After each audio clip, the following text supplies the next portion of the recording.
नमस्कार मैत्रिणींनो, विजय शिवण क्लासमध्ये तुम्हा सर्वांचं पुन्हा एकदा खूप खूप स्वागत आहे। आज आपण जुन्या ब्लाउजवरून माप घेऊन पेपर कटिंग कशी करायची आणि ते पेपर कटिंग अस्तरवर ठेवून अस्तरचं ब्लाउज कसं कट करायचं ते आज आपण बघणार आहोत।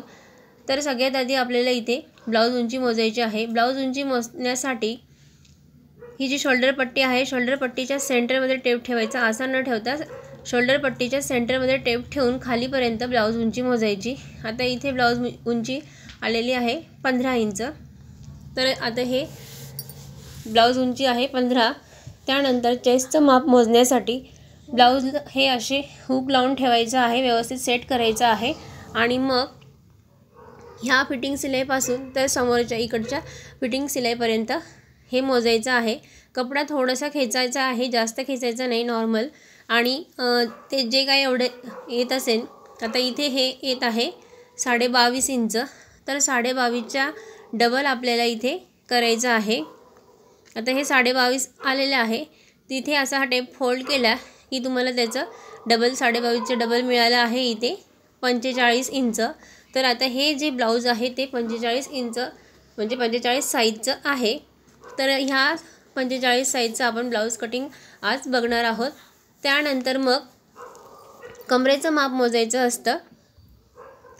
आता हे झालं चेस्टचं माप। छातीचं माप आपल्याला मिळालेलं आहे 45 इंच, 45 साईजचं। त्यानंतर इकडे गळ्याचं माप मोजायचं। तिरकस असं मोजलं तर हे 6.5 इंच आलेलं आहे। सेंटरमध्ये टेप ठेवायचा आहे गळ्याच्या आणि शोल्डरपासून हा, आणि इकडनं जर तुम्ही असं मोजत असाल तर तुम्हाला माप टाकताना पेपरवर अर्धा इंच जास्त घ्यावं लागणार, आणि तिरकस असं मोजणार असाल दाखवल्याप्रमाणे तर इथे हे मार्जिन सहित आहे 6.5 इंच। तर आता पुढचा गळा आपण घेणार आहोत 6.5 इंच माप टाकताना। आता ही जी बाही आहे, बाहीचे माप घेऊन बाही कटिंग कशी करायची त्याच्यावर मी सेपरेट व्हिडिओ बनवलेला आहे, तो तुम्ही बघा, त्याची लिंक डिस्क्रिप्शन बॉक्समध्ये असणार आहे। ह्या 45 साईजचीच ही बाही कटिंग केलेली आहे, त्याची लिंक डिस्क्रिप्शन बॉक्समध्ये असणार आहे, तिथे तुम्ही चेक करा। त्यानंतर आता कमरेचं माप मोजायचं आहे। कमरेचं माप मोजण्यासाठी ही जी लूप्स पट्टी आहे ती पुढे आणून जोडलेली असते, म्हणून ती सोडायची। ती सोडून जेवढं काही हे पूर्ण माप येत असेल तेवढं हे माप घ्यायचं आहे। ही जी लूप्स पट्टी आहे ती सोडून इथून हे असं टेप ठेवायचं आहे आणि शेवटपर्यंत ह्या हुक पट्टीपर्यंत ही हुक पट्टी पूर्ण मोजायची आहे। इथेपर्यंत हे आलेलं आहे 40 इंच। तर माप टाकताना आपल्याला ह्या 40चा चौथा भाग घ्यायचा आहे आणि चेस्टचं सुद्धा हे 45 आलेलं होतं, त्याचासुद्धा आपल्याला चौथा भागच घ्यावा लागणार आहे माप टाकताना। आता हे चेस्ट आलेली होती 45 आणि कंबर आलेला आहे 40 इंच। आता हे आपल्याला मापं मिळालेली आहेत। त्यानंतर मग आता इथे तुम्ही कमरेचं माप हे असं सुद्धा मोजून घेऊ शकतात। हे आलेलं आहे 20, तर 20च्या डबल केलं की हे 40 येतं। हे असं सुद्धा तुम्ही कमरेचं माप मोजू शकतात। आता बाही कटिंगचा व्हिडिओ मी चॅनलवर अपलोड केलेला आहे 45 साईजचा, तो तुम्ही बघा। आता हा पाठीमागचा गळा मोजताना हे असं तिरकस मोजायचा आहे। हा आलेला आहे 12 इंच। इथे बरोबर शोल्डरच्या ह्या टोकाला ठेवून आणि गळ्याच्या सेंटरवर ठेवून टेप तिरकस हे असं मोजलेलं आहे, 12 इंच आलेलं आहे। माप टाकताना सुद्धा 12 इंचच घ्यायचं आहे। आता ही सगळी मापं लिहून घेतली। ब्लाउज उंची 15, छातीचे माप 45, कंबर आहे 40 आणि कंबर आणि छातीतला फरक आहे 5 इंच। तर ह्या मापानुसार आपल्याला आता पेपर कटिंग करायचं आहे। पाठीमागचा भाग जो आहे तो आपण ह्या अस्तरवरच कट करणार आहोत आणि फ्रंट साईडचा जो भाग आहे तो पुढचा भाग आपण ह्या पेपरवर कटिंग करणार आहोत। तर सगळ्यात आधी हा असा एक पेपर घ्यायचा आहे आणि ब्लाउज उंचीचं मार्किंग करायचं आहे। इथे पुढच्या भागासाठी फ्रंट साईडसाठी ब्लाउज उंची आहे 15 प्लस 2 इंच घेऊन 17 इंचावर इथे मार्किंग करायचं आहे। ब्लाउज उंचीचं मार्किंग केलेलं आहे 17 इंचावर। तयार उंची आहे 15 प्लस 2 इंच सिलाई मार्जिन घेऊन इथे मार्किंग करून रेषा आखलेली आहे।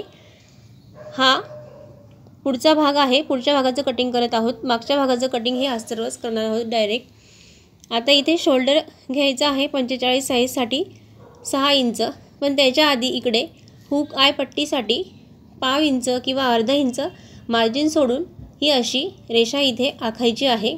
त्यानंतर त्या रेषेपासून वरती मग शोल्डरचं माप इथे मोजायचं आहे। ही जी रेषा आहे ह्या रेषेवर बरोबर टेप ठेवून हे 6 इंच मोजलेलं आहे मार्जिन सोडून। इकडे फक्त चेक करायचं बरोबर 6 इंच जिथे येत असेल तिथे। त्यानंतर इकडे मुंढा देखील 6 इंचच घ्यायचा आहे आणि मग तिथे ही अशी रेषा आखायची आहे। त्याच्यानंतर आता इथे हे चेक केलेलं आहे बरोबर 6 इंच घेतले की नाही आणि मग हे इथे मार्किंग केलेलं आहे आणि वरती ही अशी रेषा आखलेली आहे। त्यानंतर मग आता इथे चेस्ट आहे 45 साइज, 45चा चौथा भाग इथे होतो 11.25। तो सुद्धा मोजताना ही जी खाली मार्जिनची जी लाईन आहे तिच्यावर टेप ठेवूनच हे मोजलेलं आहे। मार्जिन सोडून 11.25 इंचावर मार्किंग केलेलं आहे। त्यानंतर मग 2 इंच इथे शिलाई मार्जिन घेतलेलं आहे। तुम्ही हे 1.5 इंच सुद्धा घेऊ शकता शिलाई मार्जिन, हे 11.25। त्याच्यानंतर तिथे हे पॉईंट असे जोडलेले आहेत सरळ। त्यानंतर इकडे पुढच्या भागासाठी 1 इंच तिरकस मोजायचं आहे आणि मग हा मुंढ्याचा आकार इथे द्यायचा आहे। इथून हा असा आणि इकडे सेंटरमध्ये हा असा मिळवायचा आहे। त्यानंतर आता इथे गळा रुंदी घ्यायची आहे 2.5 इंच। तुम्ही इथे 2.25 इंच सुद्धा घेऊ शकतात आणि पुढचा गळा हा आपण मोजला होता 6.5 इंच, तर ते 6.5 इंचावर मार्किंग करून मग इकडे सुद्धा 2.5 इंच गळा रुंदी घेऊन बॉक्स बनवायचा आहे आणि मग नेहमीप्रमाणे तिरकस 1 इंच मोजून इथे गोल गळ्याचा आकार द्यायचा आहे। त्यानंतर आता ही जी ब्लाऊज उंचीची रेषा आहे तिथे आपल्याला कमरेचं माप टाकायचं आहे। कंबर आहे 40 इंच, तर त्याचा चौथा भाग आपल्याला घ्यायचा आहे। 40चा चौथा भाग होतो 10 इंच प्लस इथे प्रिन्सेस कटसाठी एक्स्ट्रा मार्जिन घ्यावं लागतं आणि त्यानंतर मग पुढे नेहमीचं शिलाई मार्जिन घ्यावं लागतं। आता इथे मी जागा नव्हती म्हणून पेपर चिटकवलेला आहे। आता इथे कमरेचा चौथा भाग आहे 40चा चौथा भाग 10 इंच। त्याच्यानंतर कंबर आणि छातीत फरक आहे 5 इंचाचा म्हणून मी इथे 3.5 इंच एक्स्ट्रा मार्जिन घेत आहे टक्ससाठी आणि त्यानंतर पुढे नेहमीचं जे आपण 1.5 इंच किंवा 2 इंच शिलाई मार्जिन घेतो ते घ्यायचं आहे आणि मग ते पॉईंट जोडायचे आहेत। इथे हे प्रिन्सेस कटचे दोन्ही पार्ट जोडण्यासाठी मार्जिन घेतलेलं नाही आहे, ते कपड्यावर घेणार आहोत आपण। ते कपड्यावर घेतल्याने दोन्ही पार्ट व्यवस्थित जोडता येतात म्हणून। आता इथे हे फिटिंग शिलाईचे आणि शिलाई मार्जिनचे पॉईंट जोडलेले आहेत। त्यानंतर आता इथे आपल्याला टक्स पॉईंटचं मार्किंग करायचं आहे। वरून खाली 11 इंचावर किंवा 11.5 इंचावर तुम्ही हे मार्किंग करू शकतात। मी इथे 11.5 इंचावर मार्किंग केलेलं आहे कारण अर्धा इंच शोल्डर जॉईंटमध्ये जातं, त्याच्यामुळे टक्स पॉईंट थोडासा वरती होतो म्हणून मी इथे 11.5 इंचावर मार्किंग करून ही अशी आडवी रेषा इथे आखलेली आहे। त्यानंतर आता ह्या रेषेवर आपल्याला आडव्या टक्सचं मार्किंग करण्यासाठी इथे चेस्टचा 10वा भाग, छातीचा 10वा भाग प्लस पाव इंच शिलाई मार्जिन हे घ्यावं लागतं। तर इथे मी 4.25 इंचावर इथे मार्किंग करत आहे। छातीचा 10वा भाग आहे इथे 4.5 इंच प्लस पाव इंच घेऊन 4.25 इंचावर इथे मार्किंग केलेलं आहे आणि त्याच्यानंतर खाली इथे अर्धा इंच कमी करून हे घ्यायचं आहे। 4.25 इंचावर इथे मार्किंग केलेलं आहे। हे जे मोजलेलं आहे ते जे आपण हुक आय पट्टीसाठी मार्जिन सोडलेलं होतं त्या रेषेवरूनच मोजलेलं आहे। त्यानंतर इथे 1-1 इंचावर मार्किंग करून ही अशी रेषा आखायची आहे। दाखवल्याप्रमाणे ही अशी 1-1 इंचावर मार्किंग करून ही अशी रेषा आखलेली आहे। त्यानंतर आता इथे टक्स रुंदी घेण्यासाठी इथे आपण जेवढं एक्स्ट्रा मार्जिन वाढवलं होतं 3.5 इंच तेवढीच इथे ही टक्स रुंदी राहणार आहे। ह्या रेषेपासून 3.5 इंच मोजायचं आहे आणि मग इथे दाखवल्याप्रमाणे हा इथे प्रिन्सेस कटचा आकार इथे द्यायचा आहे। आता इथे हा आकाराप्रमाणे कुठेही जोडला जाऊ शकतो ह्या एवढ्या भागामध्ये इथे। त्यानंतर मग इथे सुद्धा वरती मुंढ्याकडील बाजूला अर्धा तर पाव इंचचा टक्स कट करून घ्यायचा आहे आपल्याला आणि तेवढंच अंतर पुढे वाढवायचं आहे चेस्टमध्ये। त्यानंतर हे असं मोजायचं आहे। हे जेवढं येत असेल तेवढंच इकडचं यायला पाहिजे। आता हे थोडंसं अर्धा इंच कमी येत होतं म्हणून इथे अर्धा इंच हे असं वाढून घ्यायचं आहे। हे असं वाढवल्याने दोन्ही पार्ट व्यवस्थित जोडले जातात आणि कमरेकडील बाजूला हे प्रिन्सेस कटचं ब्लाऊज असं वर उचललं जात नाही। आणि हे इथे जोडायचं आहे दाखवल्याप्रमाणे। जे आपण खालून वरती 1 इंच मोजलं तिथे तिरकस जोडायचं आहे। त्यानंतर आता इथे हे मधला जो आपण टक्स घेणार आहोत तो तेवढं अंतर इथे वाढून घेतलेलं आहे। पाव इंचापेक्षा थोडंसं जास्त आहे तेवढं इथे पुढे वाढून घेतलेलं आहे आणि प्रिन्सेस कटचा हे आकार कट करताना तेवढं अंतर आपण कट करणार आहोत। दाखवल्याप्रमाणे आता इथून हे कट करायला सुरुवात करायचं आहे। गळ्याचा आकार सुरुवातीला कट केलेला आहे। त्यानंतर इथून हे असं तिरकस कट केलेलं आहे। नंतर इथे जे आपण तिरकस जोडलेलं होतं तिथून कट केलेलं आहे। त्यानंतर इकडे हे असं कट करायचं आहे आणि मग हा जो मुंढ्याचा आकार आहे तो कट करायचा आहे। थोडंसं इथे खाली पाव इंच घ्यायचं आहे कट करताना। त्याच्यानंतर इथे आपण जे अंतर वाढवलं होतं तेवढं मधलं हे अंतर कट करायचं आहे। हे जे अंतर आहे मधलं कट केलेलं टक्सचं ते पुढे आपण चेस्टमध्ये वाढवलेलं आहे म्हणून हे बाही जोडताना सुद्धा कमी जास्त होत नाही। दाखवल्याप्रमाणे हे असे दोन्ही पार्ट कट करून घेतलेले आहेत आणि इथे टक्स पॉईंटच्या इथे कट दिलेला आहे। आता ह्या दोन्ही साईडच्या बाजूला इथे अस्तरवर मार्जिन घ्यावं लागणार आहे जोडण्यासाठी।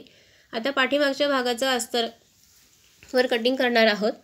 इथे मी 1.25 मीटर अस्तर घेतलेला आहे कारण फुल स्लीव आहेत आणि साईजही मोठी आहे म्हणून। आता इथे पाठीमागच्या भागासाठी ब्लाऊज उंची जी होती आपली 15 इंच प्लस 1 इंच घेऊन 16 इंचावर मार्किंग करायचं आहे। पाठीमागच्या भागासाठी नेहमी तयार उंची प्लस 1 इंच घ्यायचं असतं आणि पुढच्या भागासाठी तयार उंची प्लस 2 इंच घ्यायचं असतं। आता इथे 16 इंचावर मार्किंग करून मग ह्या लाईनवर शोल्डरचं माप टाकायचं आहे 6 इंच, जे आपण पुढच्या भागासाठी घेतलेलं होतं तेवढंच। इकडून हे असं चेक करायचं आणि मग मुंढ्याचं माप टाकायचं। मुंढासुद्धा 6 इंचच घेतलेला आहे। त्याच्यानंतर चेस्टचा चौथा भाग घ्यायचा आहे 11.25 इंच आणि पुढे 2 इंच सिलाई मार्जिनसाठी। सगळी मापं जी आपण पुढच्या भागासाठी घेतली त्याप्रमाणे इथे हे मापं टाकून घ्यायचे आहेत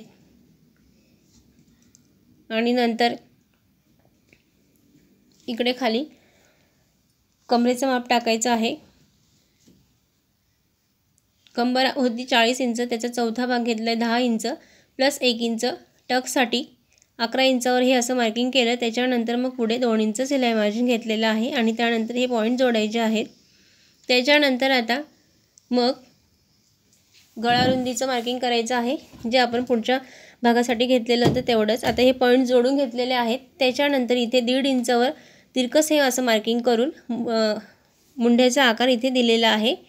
पाठीमागच्या भागासाठी इथे 1.5 इंचावर तिरकस मोजून मग हा मुंढ्याचा आकार दिलेला आहे। इथून 1 इंच मोजून तिथून आकार द्यायला सुरुवात केलेली आहे आणि इथे थोडंसं खाली पाव इंच खाली घेतलेलं आहे आणि मग इकडे गळारुंदी 2.5 इंच घेतलेली आहे, खाली 3 इंच घेतलेली आहे आणि मग बॉक्स बनवून इथे गळ्याचा आकार दिलेला आहे। गळा उंची 12 इंच घेतली होती आपण।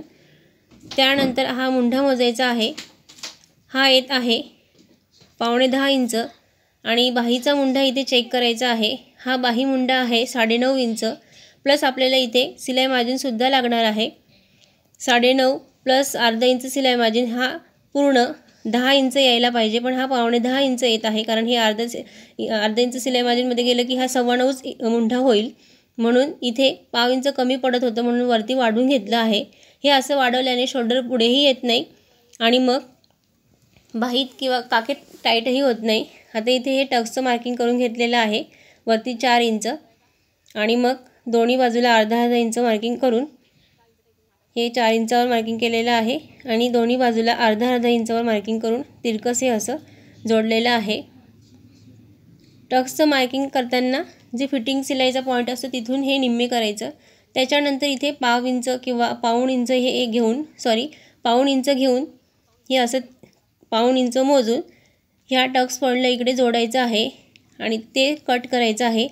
तसं कट केल्याने ते कोपरे उतरल्यासारखे दिसत नाही ब्लाऊजचे. आता मी हे कट करून घेतलेलं आहे. पाठीमागच्या भागाचा मी सेपरेट व्हिडिओ बनवणार आहे. आता हे असं तिरकस कट केलेलं आहे. जेव्हा आपण इथे टक्स घेतो तेव्हा हे अगदी सरळ दिसतं.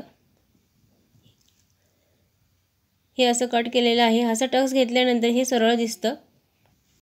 पाठीमागच्या भागाचा मी सेपरेट व्हिडिओ बनवणार आहे कारण मला इथे गळ्याला डिझाईन बनवायची आहे म्हणून ते मी इथे दाखवणार नाही आहे. आता उरलेलं जो आहे कापड अस्तरचं त्याच्यावर पुढचे पार्ट ठेवून घ्यायचे आहेत. ब्लाऊजचे जे पुढचे पार्ट आपण कटिंग केलेले आहेत ते तुमच्या कपड्याच्या ॲडजस्टमेंटनुसार तुम्ही हे ठेवायचे आहेत. आता ही बाही जी आहे ती ओपन साईडला ठेवायची आहे. दाखवल्याप्रमाणे मी इथे हे असं ठेवून घेत आहे ह्या ओपन साईडला आणि मार्किंग करून घ्यायचं आहे. एक्स्ट्रा मार्जिन घ्यायचं नाही आहे. आता हा पार्ट इथे ठेवला असता पण बाही ठेवल्यामुळे तिथे तो ॲडजस्ट होणार नाही आहे म्हणून तो मी ह्या घडीच्या बाजूला ठेवणार आहे. आता इथे बाहीचं मार्किंग करून घेतलेलं आहे. एक्स्ट्रा मार्जिन कुठेही न घेता बाहीचं मार्किंग करून घेतलेलं आहे. त्यानंतर आता इथे हे जे साईड पार्ट आहेत ते ठेवलेले आहेत. आता हा पार्ट इथे ह्या घडीच्याच बाजूला ठेवलेला आहे. ओपन साईडला ठेवला असता पण तिकडे ॲडजस्ट होत नव्हतं म्हणून या घडीच्या बाजूला ठेवलेला आहे. आणि इथे दाखवल्याप्रमाणे हे असं मार्किंग करून घ्यायचं आहे. आणि एक्स्ट्रा मार्जिन कुठे घ्यायचे ते आता बघूया.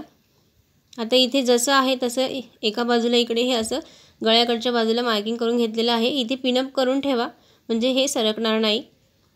दाखवल्याप्रमाणे हे असं मार्किंग केल्यानंतर हा जो लांब भाग दिसत आहे त्या भागाला अर्धा इंच जॉईन करण्यासाठी प्रिन्सेस कटचे दोन्ही पार्ट जॉईन करण्यासाठी इथे मार्जिन लागणार आहे. एक्स्ट्रा मार्जिन हे असं दाखवल्याप्रमाणे इथे हे असं एक्स्ट्रा मार्जिन घेऊन अर्धा इंचावर मार्किंग करून घ्यायचं आहे दाखवल्याप्रमाणे.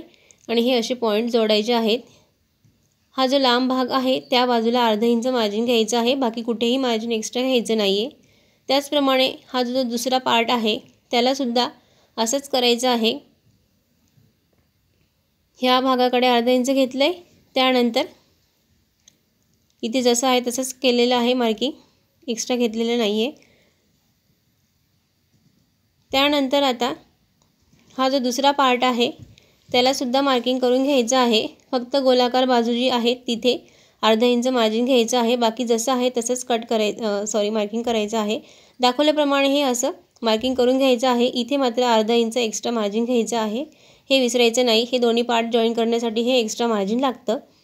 आता हे जसं मार्किंग केलं आहे त्याप्रमाणे हे कट करायचं आहे. इथे हवं तर 1 नंबर 2 नंबर असे पार्ट लिहून घ्या, नंबर लिहून घ्या म्हणजे लक्षात राहील तुमच्या. आणि हुक आय पट्टी ज्या बाजूला लावायची तिथेसुद्धा मार्किंग करून घ्यायचं आहे. नवीन असलं की मग तुम्हाला ते लक्षात पटकन येईल म्हणून. आता हे जसं मार्किंग केलं होतं त्याप्रमाणे हे मार्किंग करून घेतलेलं आहे. आणि ही बाहीसुद्धा कट करून घेतलेली आहे. त्यानंतर आता हे मेन फॅब्रिकवर कसं कट करायचं ते बघायचं आहे. त्याच्यानंतर सर्वात आधी ही बाहीची कटिंग झाल्यानंतर बाहीची ही अशी घडी घालायची आणि व्यवस्थित दोन्ही चारही टोक हे एकत्र करायचे आहेत, मागे पुढे नको. हे असं बरोबर घडी घातल्यानंतर हा जो आतील मुंड्याचा आकार आहे तिथे मार्किंग करायचं आहे. हा जो आतील मुंड्याचा आकार आहे ह्या 2 स्लीव आहेत तर ह्या दोन्ही स्लीवच्या हा जो आतील मुंड्याचा आकार दिसत आहे तिथे हे मार्किंग करून घ्या कारण बाही जोडताना अस्तर जोडताना गोंधळ होत नाही मग. त्याच्यानंतर आता हा जो पार्ट होता तो सेंटरमधून कट करायचा आहे कारण पुढे हुक आय पट्ट्या येणार आहेत म्हणून. घडीच्या बाजूला आपण ठेवून हे कट केलेलं होतं म्हणून आता हे सेंटरमधून कट करायचं आहे. दोन्ही पार्ट हे सेपरेट होतील. त्यानंतर मग आता हे मेन फॅब्रिकवर ठेवून कट करून घ्यायचं आहे. आणि इथे सुद्धा मार्किंग करून घ्या की इथे हुक आय पट्ट्या जोडायच्या आहेत, लिहून घ्या नवीन असाल तर. आणि इथे साईड पार्ट हे जोडायचे आहेत असं सुद्धा लिहून घ्या. जर तुम्ही नवीन असाल तर तुमच्या लक्षात येईल. ही कमरेकडची बाजू आहे तिथे लिहून घ्या, मार्किंग करून घ्या. हे तुमचं लक्षात राहण्यासाठी. तुम्ही जर नवीन असाल तर हे असं मार्किंग लगेच करून घ्यायचं आहे। आता हे मेन फॅब्रिकवर ठेवलेलं आहे, घडीच्या बाजूला हे पाठीमागचा भाग ठेवलेला आहे आणि या ओपन साईडला हे दोन्ही पार्ट ठेवले आहेत आणि बाहीला इथे जॉईंट येणार आहे। हा उरलेला जो कापड असेल त्याच्यातून मी इथे जॉईंट देणार आहे, चारही बाजूला इथे जॉईंट येणार आहे। आता इथे ब्लाऊज पीस कमी असल्यामुळे मी एक्स्ट्रा मार्जिन घेणार नाही आहे। जसं मार्किंग आहे म्हणजे जसं अस्तरचं कापड आहे त्याच्याबरोबरच हे घेणार आहे, कारण ब्लाऊज पीस फारच कमी आहे आणि बाहीला देखील जॉईंट आहे आणि साईजही मोठी आहे आणि स्लीवही मोठे आहेत म्हणून आता इथे मी एक्स्ट्रा मार्जिन न घेता जसं आहे तसंच मार्किंग करून हे कट करून घेणार आहे।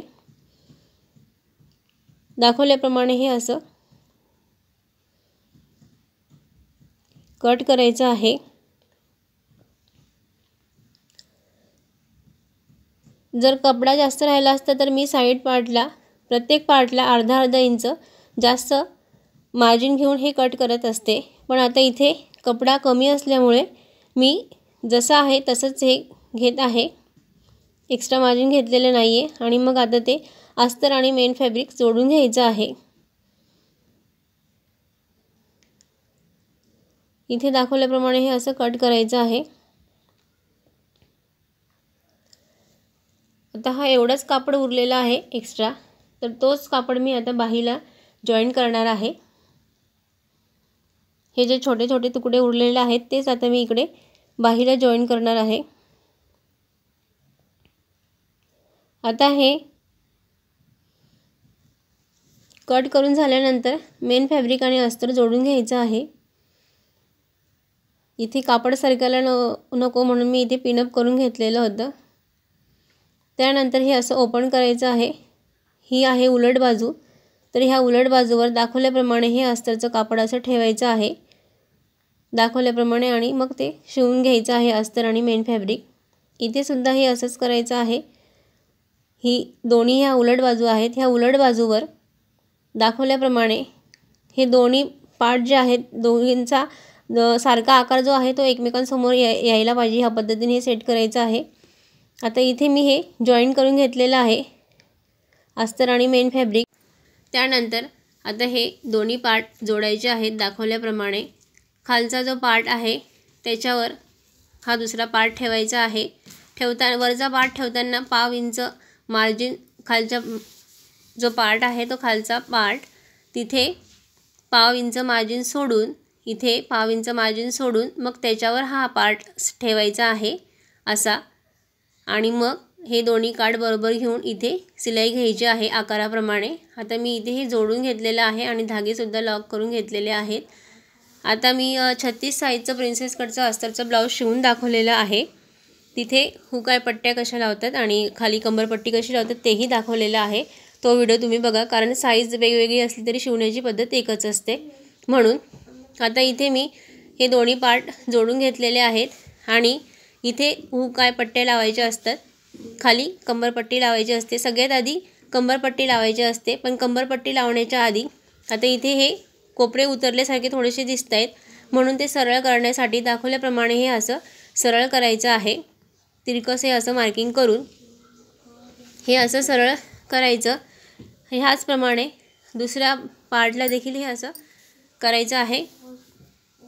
आता हा दुसरा पार्ट इथे जसं आपण पाठीमागच्या भागाला तिरकस खाली कट केलेलं होतं पाऊण इंच मोजून, तसं इकडे पाऊण इंच किंवा अर्धा इंच हे असं मोजायचं, मार्किंग करायचं आणि हे तिरकस असं इथे जोडायचं आहे दाखवल्याप्रमाणे आणि हे असं कट करायचं आहे। त्यानंतर मग इथे खाली कंबरपट्टी लावायची आहे नेहमीप्रमाणे। त्याच्यानंतर मग इथे हे व्यवस्थित एकसारखं करून घ्यायचं आहे, मागे पुढे झालं असेल तर।